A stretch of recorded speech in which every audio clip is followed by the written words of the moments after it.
Coming to paperback and e-readers, from the author of the critically acclaimed book The Man Crisis comes The Woman Crisis.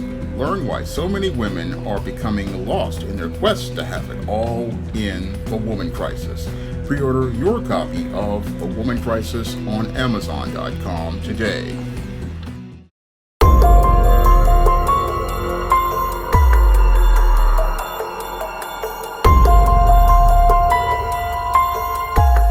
Last week, Eliza Fletcher, a pre-K teacher and an heiress to a billion-dollar fortune, was kidnapped when she went jogging at 4:30 in the morning. Now, your Eliza Fletcher allegedly was going on a run before she went to work, and as she was going on this run, she was allegedly abducted, and police went searching for her for several days. Unfortunately, your Eliza Fletcher was not found alive. No, she was found dead on Monday, about a couple of days after she had been abducted, and her body was found in a grassy area of a vacant house 7 miles from where she was allegedly taken. Now, the police have a suspect as related to her alleged kidnapping, and they have arrested Cleotha Abston Henderson, a 38-year-old man with a long history of convictions as related to sex crimes and a conviction for kidnapping a district attorney back in 2000. Now, the Memphis district attorney is seeing the murder of your Eliza Fletcher as an isolated incident. However, when I take a critical examination of Cleotha Abston Henderson's alleged background, it fits right in line with the pattern and profile for beta males that I talk about in my book, The Man Crisis. And when I read about Cleotha Abston Henderson's background, it fits right in line with everything I wrote in the chapters regarding the sexual miseducation of the beta male, the sexual frustration of the beta male, and the sexual deviancy of the beta male. And it's clear to me that your Cleotha Abston Henderson has had a problem with his sexuality ever since he was young, because this is why he was out here participating in alleged sexual violence ever since he was young. Now, they say that he has a charge for sexually violating a man when he was in his teens, and that's possibly showing that he was already participating in sexual deviancy at an early age. Now, when it comes down to these beta males, they participate in this type of sexual deviancy because they don't know how to express themselves in a healthy sexual fashion. So they go to a place I call the secret world, where they feel secure about being in their masculinity, and they also feel secure in expressing their sexuality. So we have an individual who has already had a pattern of participating in sexually deviant and violent behavior at an early age, and this is what led to him going out here and again violating this man at an early age, and it also possibly led to him going out here looking to kidnap a district attorney, because another trait that beta males have is that they like to, as they have the secret world, they also want to make their world smooth. So a lot of the beta males, they don't want people to know that they are sexually deviant. And I guess when he in 2000 went to go out here and kidnap this prosecutor, he wanted to try to keep his world smooth, and he thought, oh, kidnapping the prosecutor would make his world smooth, but sadly it made his world rougher as he was out here, because once he kidnapped the prosecutor, that was a federal charge, and that federal charge led to this individual getting a 24-year sentence. However, somebody in the criminal justice system seems to have messed up, because this individual got out a couple of years earlier before his sentence ended. However, it seems like your Cleotha Abston Henderson based on the reports, has not really gotten rehabilitated, and he was a clear and present danger to everyone based on his alleged behavior. Because it seems like he did, when he was in prison, they really did not really know how to give him the proper therapy that would help deal with his issues as related to his issues as related to sexuality. But most in government don't know about these issues because many have not read The Man Crisis, and many don't know about The Man Crisis. But when I look at Cleotha Abston Henderson's background, he definitely was still expressing himself in a dysfunctionally fashion as related to sex, and he was again doing the things that beta males do based on his alleged behavior once he was released. Now, once he was released, it was alleged that he participated in a sex crime in 2021, but nobody had evidence of this alleged sex crime. And what happened was it was showing that your Cleotha Abston Henderson's behavior was already going right back to the dysfunctional way of being a person who expresses himself sexually in the secret world. Because what beta males do is they don't want to express themselves sexually because they have sexual shame, and because they have sexual shame about expressing themselves sexually, what they do is go to the secret world, and inside of the secret world, they don't have a spiritual, mental, or emotional connection with women. No, they have a detached relationship with women. And in that place, they don't see women as people.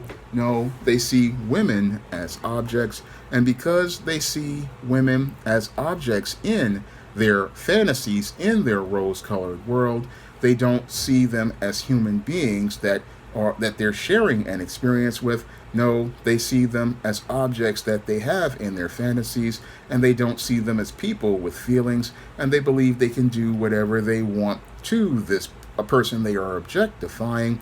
And this is what leads to them going out here and looking to go out here and not only have, when they participate in expressing themselves sexually, they express it with sexual violence because they don't see this person as a person. And this is the kind of behavior your Cleotha Abston Henderson allegedly, I believe, was going back to once he got out of prison, because there were other reports of people saying that he was going out here trying to talk to them about sex, and again showing me that there is a pattern to his deviant sexual behavior. And the fact that they have not given him any, the problem was they never gave him any therapy for that sexual behavior in the 20 years he was in prison. Had someone given this man the proper sexual therapy to help him deal with his deviancy and his deviant behavior, this man would not be a clear and present danger who just cycled out of prison, came back on the streets of Memphis, and was participating in alleged deviant behavior by, again, soliciting neighbors for sex, and then going out here looking for somebody to prey on, like he was alleged to have done with Eliza Fletcher. Because when it comes down to beta males like this, again, they don't know how to express themselves in a healthy sexual way, and that's what makes them extremely dangerous, because they express themselves in the secret world in a rose-colored reality, where again they don't see people as people. And I believe in the case of Eliza Fletcher, this guy was in the neighborhood for an extended period of time. He had been sitting there watching Eliza Fletcher for an extended period of time, because what these beta males like to do is they like to orbit women, and as they're orbiting women, what these men do is they create and build worlds around these women. And many of these women, they're just going about their business and going about their day, and they don't know the danger that they're in, because this beta male is just sitting there having his fantasies, and he's just dreaming about getting with this woman, and he's living in his fantasy world, creating a world around this woman, and this woman is no way aware of the danger she's in. and she doesn't know, because when it comes down to these beta males, again, these men, they nobody really pays them much attention, but that's what makes them extremely dangerous, is that they're sitting there fantasizing about a woman, and she won't even know it. Now, this woman was a married woman with children and was just a school teacher, just going about her business, and she had no idea what was going on with this dude. I mean, this dude was out here again. He's sitting there fantasizing about this woman, coming up with a plan, because he has no interpersonal skills and no social skills, so he doesn't know how to talk to women, so he thinks that he can just go out here and abuse women, and that's what led to him coming up with this scheme to go out here and kidnap Eliza Fletcher. Again, this is me speculating on my theories as related to this case, because I've seen the pattern and profiles of these individuals, and when I look at this guy's behavior, it's just dead. It's just like a textbook beta male, like I talk about in The Man Crisis, and his behavior is fitting right in line with that pattern of these beta males who go out here and how they go about approaching women. Again, these men, they don't live in the real world with us. They live in a rose-colored reality that looks like our world. They are detached from people. They don't know how to have relationships with people. And whenever they see somebody they like, they see them from a fantasy perspective, and they objectify the person. And this is why they go out here and see a woman like an Eliza Fletcher. And what this man wants to do is kidnap that woman, because it fits his fantasy, and he wants her to be a part of his fantasy. But a lot of times when these guys get involved, go out here and participate in these acts, what happens is they wind up losing control over their emotions, and they wind up taking the life of the person they are objectifying and fantasizing about, because they don't see that person as a person. And once the person dies, they just come back to reality, and that's when they participate in the textbook beta male's behaviors of lying, denying, and hiding the evidence. And the beta male will do this because they want to make their world smooth, and they don't want any problems, conflicts, or obstacles. And this is the paradigm of the beta male. And sadly, this is what happened as related to Eliza Fletcher. She was just, again, going about her business on this jog at 4:30 in the morning. And this guy, he went out here looking to go out here and kidnap her so that she could be the object in his possible sexual fantasies, because when we look at his history and his behavior, that he has a history of sexually deviant violence, a history that led to him, again, violating a man in his teens, and then kidnapping a district attorney who, as related to another case. And then we have him connected, his DNA connected to a 2021 sex crime. It's clearly showing the textbook pattern of a beta male to me. I mean, based on what my observations are as related to this case, this dude is, again, fitting that pattern straight to the letter. And this whole case of Eliza Fletcher's death is fitting that whole pattern and profile as related to the whole pattern of beta males and their sexual shame. And their sexual shame, again, leads to them going into the secret world, where they become detached as they express their masculinity and their sexuality. And then that detachment leads to them participating in sexual deviancy and sexual violence. And I don't know if he did participate in trying to violate this woman, because they found her shorts in one part of Memphis in a garbage can, and they found her body in another. But when I look at beta male behavior, again, this is how these guys operate, and it makes them dangerous. And again, this whole isolated attack, as they're calling it, really falls right in line with the pattern and profile for a beta male. And it shows us how dangerous a beta male can be as related to sex. Because when it comes down to the beta male and sex, again, he doesn't know how to express himself in a healthy fashion as related to sex. and that leads to him becoming a danger to others because he's out here looking to do harm to others in order for him to get sexual pleasure. Now, what I find to be quite scary is that this man was released from prison, and they gave him a certification to go out here a couple of years before his sentence was released. And it's the complete failure as related to the prison system, because in the 20 years that this man was in prison, nobody gave this man any sort of rehabilitation. And the whole thing is that I don't believe that they did this because they didn't either know about how to rehabilitate this kind of guy, or because a lot of times people don't know about beta males and their sexually deviant behavior.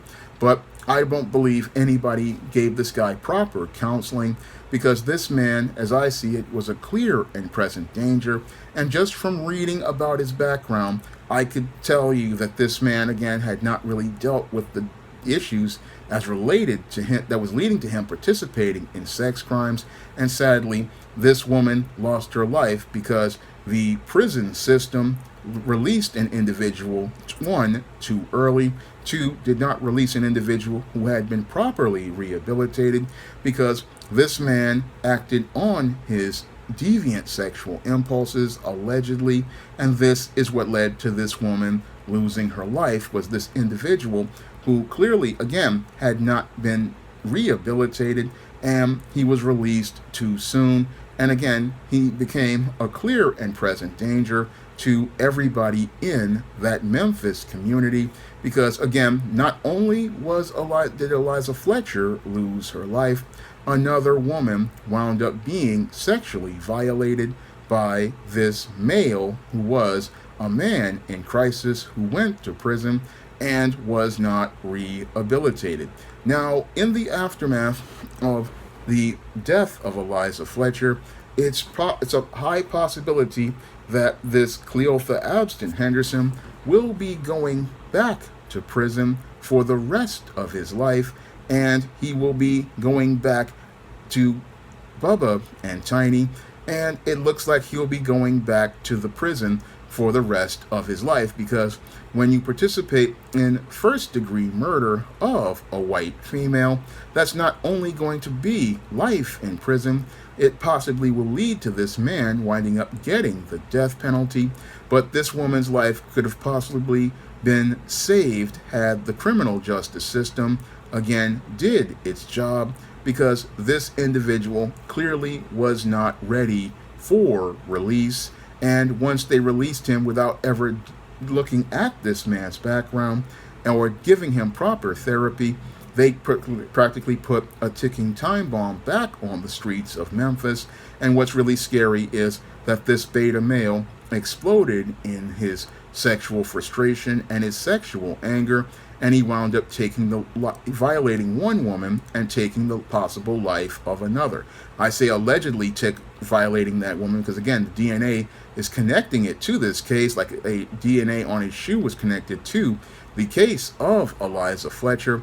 But this whole case shows us how dangerous sexually deviant beta males can be, and it also shows us how your beta male really, he needs all sorts of help, but we have to know what type of help to give him. And again, when you're dealing with a sexually frustrated, sexually deviant a beta male, they need help at all costs, and they need help in order to help get them functioning in society. So when I look at this individual, when I look at him, again, he fits that pattern and profile for beta males, and it shows me how our prison system is not equipped to deal with the man crisis, just like other government institutions aren't ready to deal with the man crisis. Now, I heard that the mayor of Memphis said something about this case, but the whole thing is, it's not just about the prison system, it's also about government acknowledging this man crisis, because many of these beta males, once you put them in the prison system, eventually they're going to come out, and if they're not properly rehabilitated, they're going to come out with the same way that they came in, like allegedly this Cleotha Abston Henderson came out of prison, and he came out not getting any sort of mental health counseling or therapy to help him deal with his sexual issues, and those sexual issues led to him participating in a more heinous crime with the alleged murder of your Eliza Fletcher. And this again just shows how deep the man crisis goes in this country, and we really need to start acknowledging the man crisis, because the suspect in this case is just one of millions of individuals all across this country that are ticking time bombs. And it's not a matter of if they go off, it's a matter of when they go off, and it's a matter of them going off and possibly winding up doing harm from heinous acts like this. And again, the faster we get to these kinds of men and get them the help that they need, they go from men in crisis to actually being men who can go out here and function in society. And again, when I look at this whole case of Eliza Fletcher, this is not an isolated attack like the DA wants us to believe. No, there are 100 million of these guys out here, and all of them are, in my opinion, going to be ticking time bombs. And it's not a matter of if these guys are going to go off, it's a matter of when. And what the people in law enforcement and politics need to do is start looking at the pattern and profile here, because this is a pattern of behavior, and this pattern of behavior is due to the dysfunctional way we have raised boys to become men. And when we raise boys in a dysfunctional manner, it creates men in crisis, and these men in crisis are a clear and present danger to everyone around them, because it's not a matter of if one of these landmines goes off, but when. And the whole thing is, if we're not aware of how dangerous these landmines are, they wind up hurting innocent people who had nothing to do with the dysfunctional way they've been raised. And that's the whole scary part about this whole situation. Now, the district attorney here, he really doesn't know that this is not, again, an isolated incident. No, these incidents all fall into a pattern, and that pattern is directly connected to the way we raise boys to become men. Because when we raise boys in dysfunctional fashions, where they're taught to be sexually ashamed of themselves and go to the secret world, they become violent individuals who participate in heinous behavior like this incident that's been described in the news. Now, if you want to learn more about why beta males are dangerous and want to learn what motivates beta males to be dysfunctional like this, you can pick up my book, The Man Crisis, on Amazon.com in paperback and Kindle format. You can also pick up The Man Crisis on Smashwords, the iBookstore, and Google Play. And if you want to see me do more men's issues videos like this, you can donate to my Patreon, my PayPal, or my Cash App by clicking the links in the description box. That's all I have to say for this video. You can comment, rate, and subscribe. Now available for the first time on Google Play, The Man Crisis. Learn why so many men are falling apart in an increasingly gynocentric world in The Man Crisis. Get your copy on Google Play today.